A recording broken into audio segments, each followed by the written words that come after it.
इस वक्त की एक बेहद बड़ी और सनसनीखेज खबर बिहार की राजधानी पटना से सामने आ रही है, जिसने पूरे देश के शिक्षा जगत और सियासी गलियारों में हड़कंप मचा दिया है। पटना का मुसलपुर हाट इलाका, जो देश का सबसे बड़ा कोचिंग हब माना जाता है, वहां मंगलवार की आधी रात को एक ऐसा तांडव हुआ जिसने कानून व्यवस्था की धज्जियां उड़ाकर रख दी। रात के करीब 12 बज रहे थे। चारों तरफ सन्नाटा पसरने ही वाला था कि अचानक दर्जनों लाठी डंडों से लैस उपद्रवियों की चीख पुकार और भारी तोड़फोड़ की आवाज से पूरा इलाका दहल उठा। हमलावर पूरी प्लानिंग और तैयारी के साथ आए थे और उनके निशाने पर कोई आम इमारत नहीं, बल्कि देश के सबसे मशहूर और लाखों बच्चों के चहेते शिक्षक खान सर का कोचिंग सेंटर था। भारी संख्या में आए इन अज्ञात उपद्रवियों ने न सिर्फ खान सर के कोचिंग संस्थान में घुसकर जमकर तोड़फोड़ की, खिड़कियों और दरवाजों के शीशे चकनाचूर कर दिए, बल्कि वहां पूरी मुस्तैदी से तैनात मासूम सुरक्षा कर्मियों को भी अपनी हैवानियत का शिकार बनाया और उनके साथ बेहद बेरहमी से मारपीट की।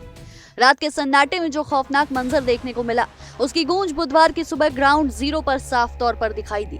जैसे ही सुबह की पहली किरण के साथ खान सर के कोचिंग सेंटर के बाहर हजारों की तादाद में छात्र जुटना शुरू हुए, वहां की बदहाली और बिखरे पड़े शीशों को देखकर हर कोई दंग रह गया। कोचिंग के मुख्य गेट पर ताला लटका हुआ था, जिसके बाद छात्रों का गुस्सा 7वें आसमान पर पहुंच गया और देखते ही देखते हजारों छात्र इंसाफ और सुरक्षा की मांग को लेकर सड़क पर उतर आए। गुस्साए छात्र कोचिंग के बाहर ही डट गए और पुलिस प्रशासन के खिलाफ जमकर नारेबाजी करने लगे। छात्रों का साफ तौर पर कहना था कि अगर देश के सबसे लोकप्रिय और सम्मानित शिक्षक ही राजधानी पटना में सुरक्षित नहीं है, तो फिर दूर दराज के गांवों और दूसरे राज्यों से यहाँ पढ़ने आने वाले गरीब छात्र खुद को सुरक्षित कैसे महसूस करेंगे। छात्रों में इस बात को लेकर भी नाराजगी थी कि हमलावरों ने इस दुस्साहसिक वारदात को अंजाम तब दिया जब कोचिंग के भीतर नाइट शिफ्ट की कुछ स्पेशल क्लासेस और टेस्ट कॉपियों की चेकिंग का काम चल रहा था। इस पूरे बवाल और हंगामे के बीच जब मीडिया के कैमरे खान सर के पास पहुंचे, तो उनके चेहरे पर अपने घायल स्टाफ के लिए गहरी चिंता, शिकन और व्यवस्था के खिलाफ गुस्सा साफ देखा जा सकता था। खान सर ने कैमरों के सामने आकर जो सनसनीखेज खुलासे किए, उसने पटना के कोचिंग हब के पीछे छिपे एक बहुत बड़े और काले सिंडिकेट को पूरी तरह से बेनकाब कर दिया। खान सर ने बेहद कड़े और गंभीर शब्दों में मीडिया से बात करते हुए कहा कि यह हमला कोई अचानक हुई घटना नहीं है, बल्कि ये सिर्फ और सिर्फ उनके खिलाफ पनप रही जलन की भावना का नतीजा है। उन्होंने सीधा हमला बोलते हुए कहा कि आज तकलीफ इस बात की है कि इतने सारे गरीब और बेसहारा बच्चों को इतनी कम फीस में सबसे बेहतरीन और रिकॉर्ड तोड़ नतीजे कैसे मिल रहे हैं। शिक्षा के इस पवित्र क्षेत्र में आज कुछ ऐसे कारोबारी और माफिया घुस आए हैं जिन्होंने सिर्फ शिक्षकों का चोला ओढ़ रखा है, लेकिन असल में वो करोड़ों धंधा चलाने वाले बिजनेसमैन हैं। जब गरीब बच्चे हमारे संस्थान से बेहद कम पैसों में पढ़कर सरकारी नौकरियां ले लेते हैं और उनके दस्तावेजों को सफलतापूर्वक सत्यापन मिल जाता है, तो इन महंगी दुकानें चलाने वाले दुकानदारों का धंधा पूरी तरह बंद होने लगता है। इसी बौखलाहट और हताशा में विरोधी कोचिंग वालों ने भाड़े के गुंडे भेजकर एक कायरतापूर्ण हमला करवाया है। खान सर ने घटना की रात का जिक्र करते हुए आगे बताया कि जब ये पूरी वारदात हुई तो अब वो खुद अपने पर्सनल चैम्बर के अंदर मौजूद थे और बाकी शिक्षक अपनी कक्षाएं ले रहे थे। तभी अचानक बाहर भारी शोर शराबा और तोड़फोड़ शुरू हो गई।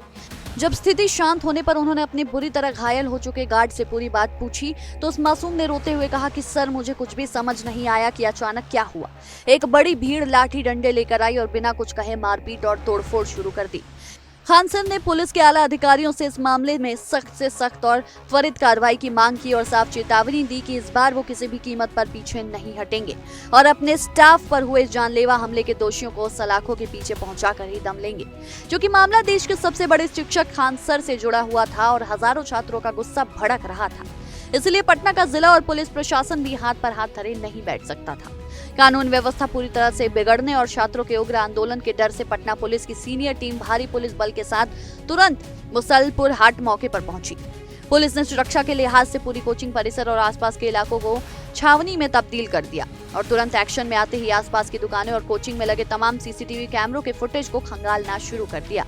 पटना पुलिस की तरफ से इस पूरे मामले की जांच के बाद एक आधिकारिक बयान भी जारी किया गया है।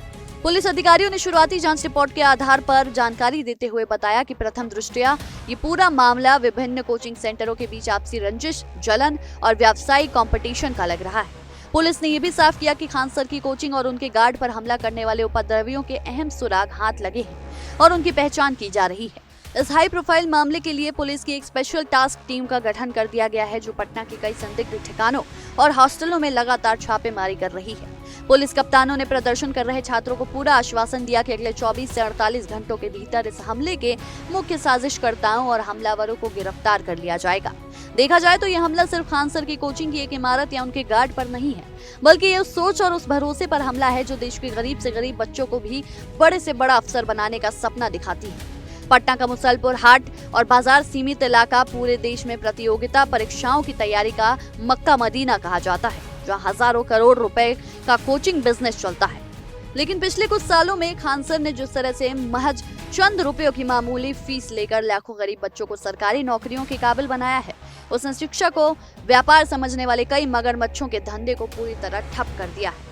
यही वजह है कि जब ये व्यापारी शिक्षा के स्तर पर, ज्ञान के स्तर पर और नतीजों के स्तर पर खान सर का मुकाबला नहीं कर पाए, तो उन्होंने आधी रात के अंधेरे में गुंडे भेजकर डराने और धमकाने का एक घटिया रास्ता चुना।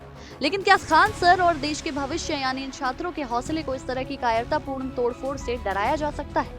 इसका जवाब है बिल्कुल नहीं। खान सर ने अपने इरादे पूरी तरह साफ कर दिए हैं कि वो नतीजा है या इसके पीछे कोई और बड़ी साजिश छिपी हुई है।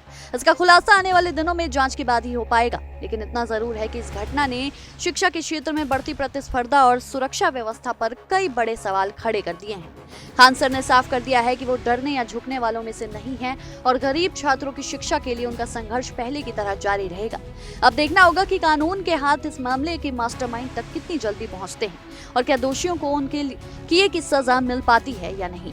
फिलहाल इस बड़ी खबर पर आपकी क्या राय है? क्या ये सिर्फ एक हमला है या फिर शिक्षा जगत में चल रही बड़ी लड़ाई का एक खतरनाक संकेत? आपकी जो कुछ भी राय है हमें कमेंट्स में जरूर साझा करें और देश दुनिया की ऐसी ही तमाम खबरों के लिए देखते रहिए इंडिया डेली। देखिए इंडिया डेली 24/7 अब आपकी स्मार्ट टीवी पर।